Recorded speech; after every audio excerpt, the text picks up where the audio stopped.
Hey, it's State of State. We got your Nittany Lion update. It's a football discussion with Tom and Justin, so kick back and press play.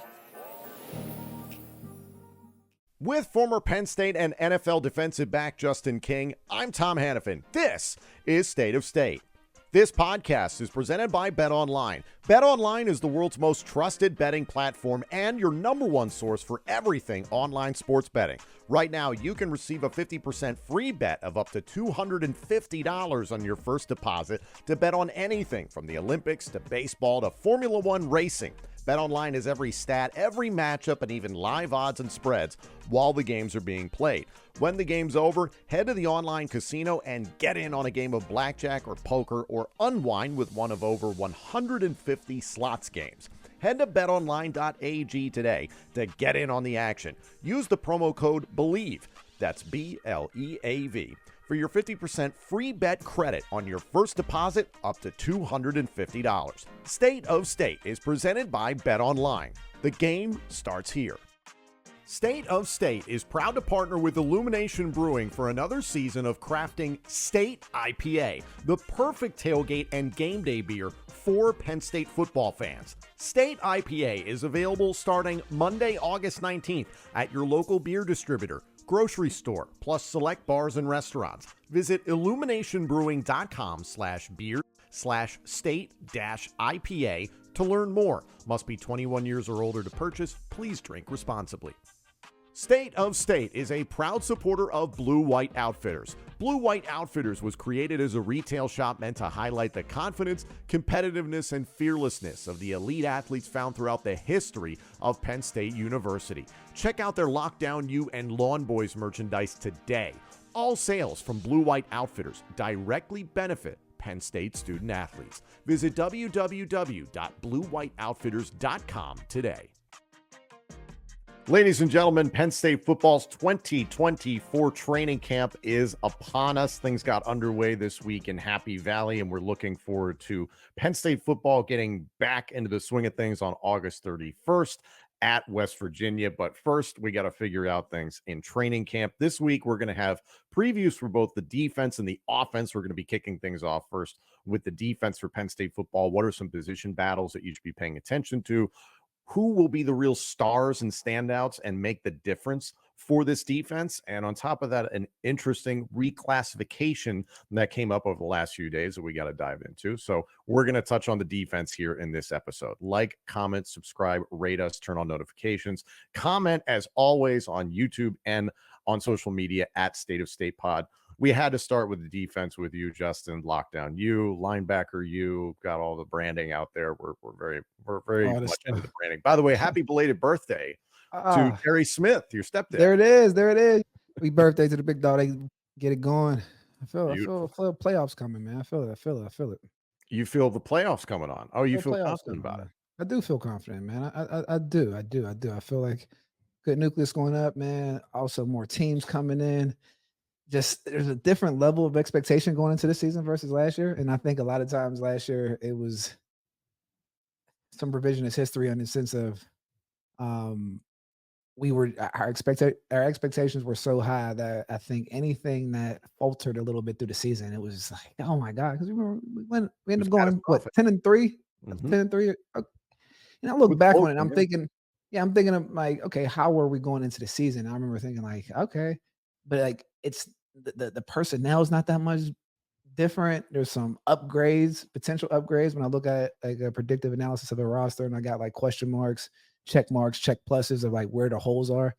Seems like things are pretty solid across the board. There's a couple of question marks, but the question marks like denied Dennis Sutton, right? Like he would be something like a question mark. But even with that, like that's a great question mark to have since he hasn't played because we know his talent, ability, and different things like that. Question mark. My dog moving from linebacker to defensive end. Abdul Carter. Yeah. Abdul. So like you see things like that. It's like, okay, guys in different positions, but like the talent level is there and you understand what the program at Penn State is producing. And now you're playing against different teams that are coming in to the Big Ten. I just think this first year I think it's that feeling of, that feel that we had even like going into 05 season, like in terms like, oh, these are like some good players. Like this is going on, but like the expectations were low, right? We know that me and Derek were coming in as highly recruited players, and it was like, hey, but like expectations were like, but they stunk last year. Every class we went to, I heard from all the other students like, hey, why are these football players taking all the scholarship money? Like, so that completely changed. So that vibe that I'm getting, where like the expectations are like, oh, well, this is bad, this is this is that. And I'm looking at the roster like, I don't know, might be surprises this year. We'll see though. You're not big on making predictions like this. It's not necessarily a flat out prediction, but you don't necessarily come out that often like this and express this level of confidence. And there is something to be said about flying under the radar with this roster, with this team altogether, but you rarely talk like this.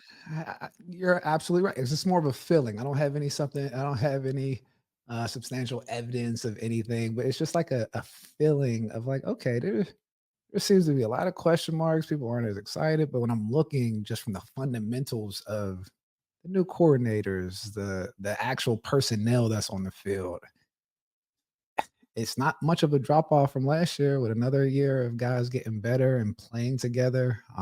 Hear some of the stuff about the receiver room. We talked about the problem areas last year, like the culprits. Let's just say it was the receiver and the coordinator. Like they're both gone. So like Mhm. there's some opportunity. We have some uh fertile ground to just be flexible about okay, our expectations and where we're going in. With that, like the makeup, when I look at across the board, it's like this is encouraging. Based on not based on anything besides just a hunch of watching Mhm. last year from the expectations this year, how the team typically moves, how Penn State ecosystem typically moves, where in the sense of, I mean, we would have thought we lost to West Virginia the first game last year, based on the Yeah. expectations going into the game, right? So Mhm. just just the vibes a little different. So I'm just like, all right, let's see what happens. It's a good place to be in. Low expectations and the potential for high ability. Who knows? Let's start with you touched on defensive end. I think we should start there, considering Abdul Carter, as you mentioned, switching positions, denied Dennis Sutton getting to be one of the solidified starters at defensive end, no longer a rotational guy. There's that element. Nittany Lions is somebody who's going to rotate in. Amin Vanover is going to rotate in. Zariah Fisher is out with an injury indefinitely. I'm not sure what his timetable is for a possible return in the 2024 season, if at all. So there's that element of, okay, there was some depth there that you're going to potentially rely on with Fisher. I wanted to talk about the defensive end spot for those people, especially, but also, and I touched on it a few moments ago, is that Max Granville, who was supposed to be a part of the 2025 Penn State recruiting class, has reclassified. He is going to be participating in training camp, has very high expectations. I don't expect him to be a contributor in 2024. One of the big reasons is he's 225 pounds. To compete at the Big Ten level at defensive end, there's some work to be done. But to take a professional, workmanlike approach to your college football career speaks volumes. It's become more common, but still to make that jump from waiting until the winter as opposed to getting in now here in the early stages of training camp is extremely encouraging altogether. But looking at that defensive end room, Granville included, how do you feel about the position considering there's been some change? When I look at, just even everything from a personal standpoint, when you think of potential and ability, it goes to, all right, my first inclination is like, all right, who's coaching this talent, right?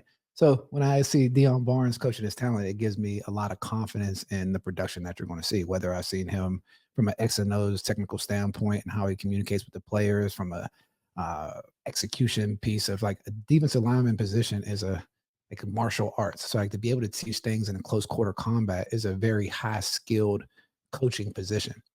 Someone that's played it, that can recruit players and get the most out of them is a special type of coach. I see that in Dion Barnes. So when I'm saying that is that when we know what the talent is in the front seven or the defensive lineman or defensive ends, it gives me confidence that I know like the person that's going to be developing that pyramid of the player, right, is capable and understands what it is. So like my confidence actually comes from any gaps that exist with the coach. Like, that's how I recruited, like based on like, all right, what kind of gaps do we have? And you judge coaches on how they develop players.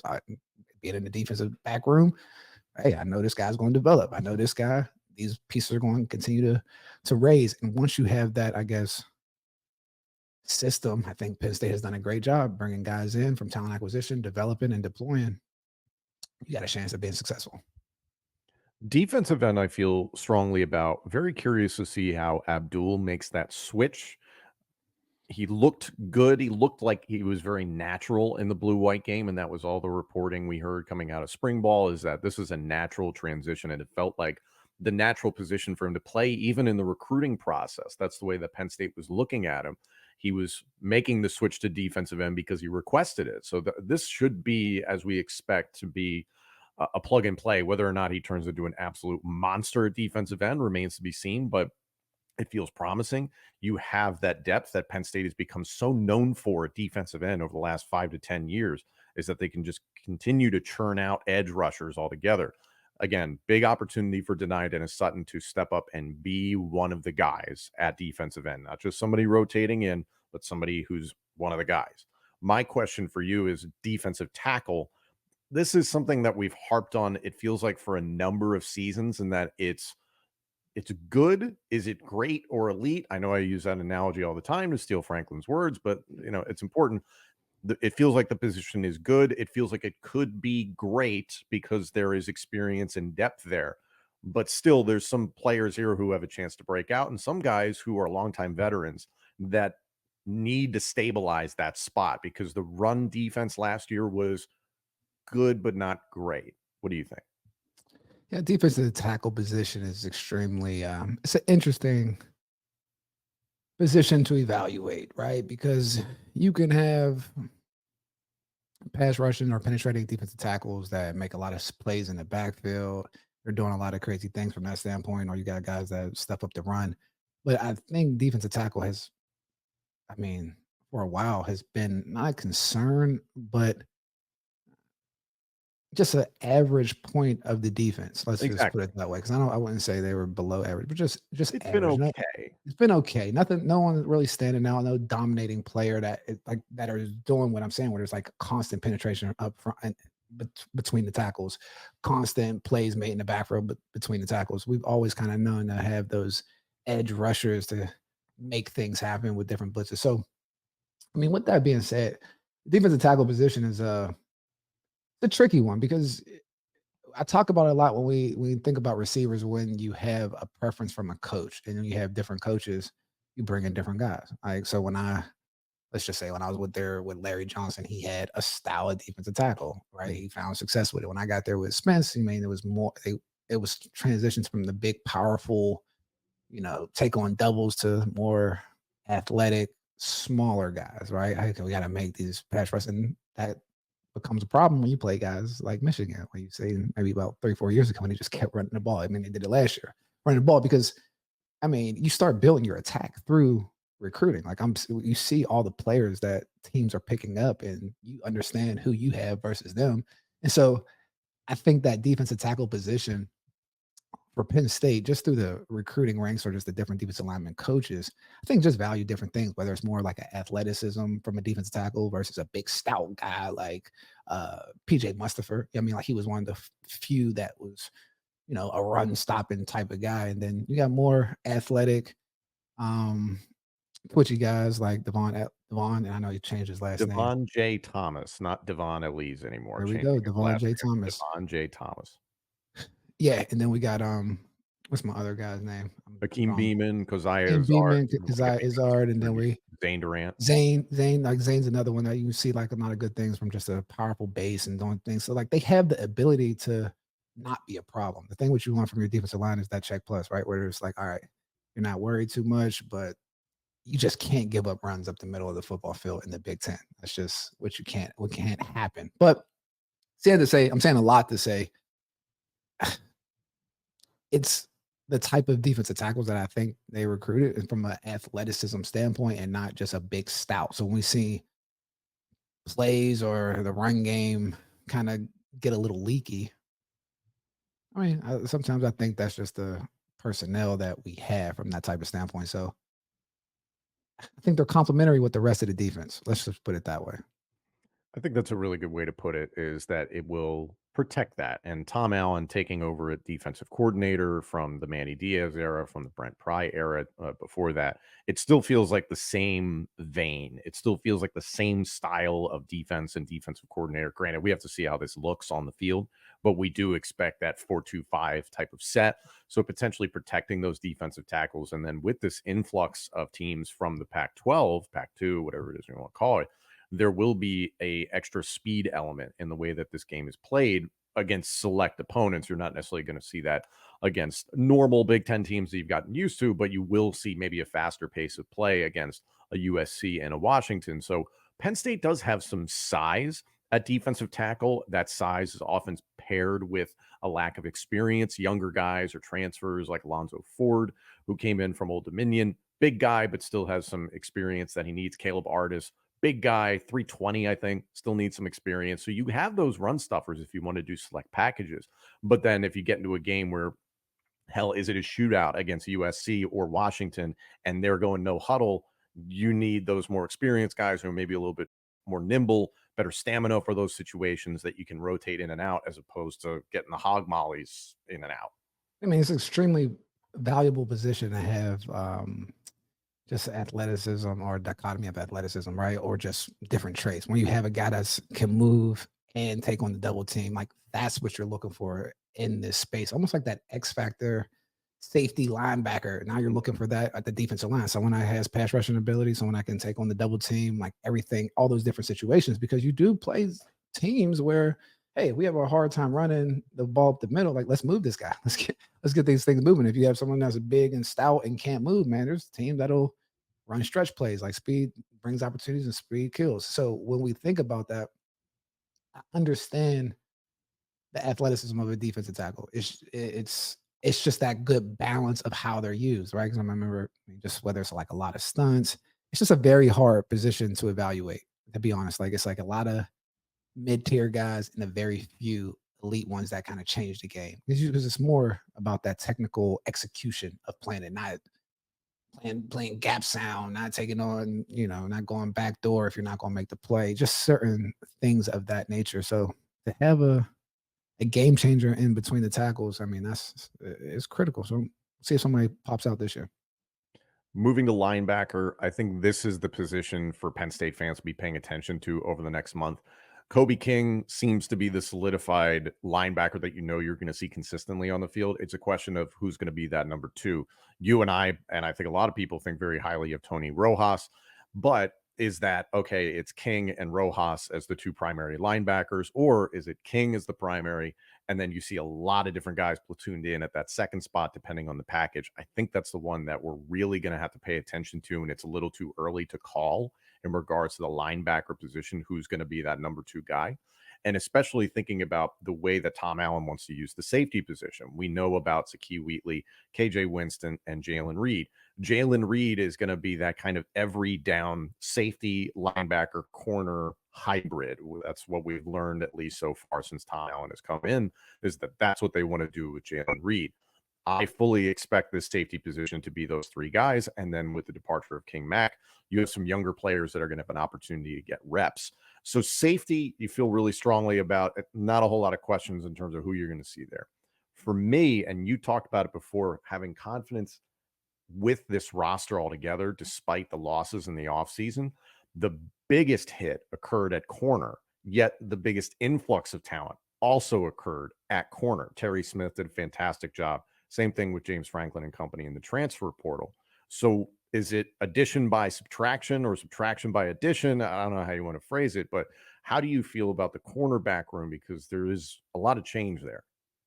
I mean, and playing corner I would say, is an experience type of game, right? So I think there's going to come with some bumps and bruises with new DBs that jump in there, whether you're trying to get comfortable making plays at the point of attack and learning the defense. So even with that position, I think the talent level is where it needs to be. But I think at the beginning of the season, there's going to be some bumps and bruises because it just happens when you're stepping out there on those islands. So, I mean, I feel good about it because, again, the talent level is there, and I'm extremely confident in the coaches on the back end to get the guys ready, because if they're not, they won't be on the field. Very simply put, Jalen Kimber from Florida, AJ Harris from Georgia, Cam Miller and Zion Tracy, two guys who've been in the program for a little bit and are expected to jump out. Keep an eye out for Antoine Belgrave Shorter and Audavian Collins. Those are two names that we heard really shining through winter workouts and spring ball that people are saying like, hey, they weren't getting a lot of fanfare, didn't necessarily get a lot of playing time in 2023. But there's 6 guys I just mentioned that you can rotate out there for 2 to 3 different corner positions. And depending on how you work your packages in a nickel and dime, you could see a lot more of those guys.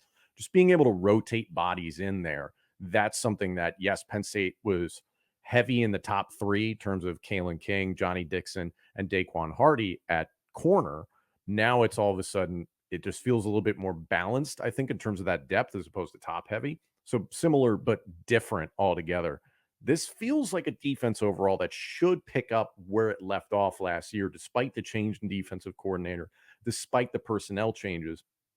I think the big thing is just going to be, does the pass rush match what we saw last year? Or is Penn State going to be able to stop the run a little bit more effectively than it did in years past? And all these question marks at corner, I'm not saying they're big question marks, but they are enough that it's like, we got to see how this shakes out. Do they step up and fill in the ways that we expect? Time will tell. As always. Right. This has been our look at Penn State's defense as we get into training camp. We are going to have a preview of Penn State's offense for the 2024 training camp this week as well. Like, comment, subscribe, rate us, turn on notifications, and comment on YouTube and at State of State Pod on social media. Let us know what positions you're paying attention to. Which ones are you excited about? Who are you worried about? Who do you think is going to stand out? We want to hear all of it. We're so close to having football back. Thank you all so much for joining us. This episode and our entire library of shows is available now on YouTube, Apple Podcasts, Spotify, Google Podcasts, and wherever else you get your podcasts. Also, let us know what you think of the show on social media and check out all of our content on X, Instagram, and TikTok. Search for the handle at State of State Pod. State of State is presented by Bet Online and by Blue White Outfitters.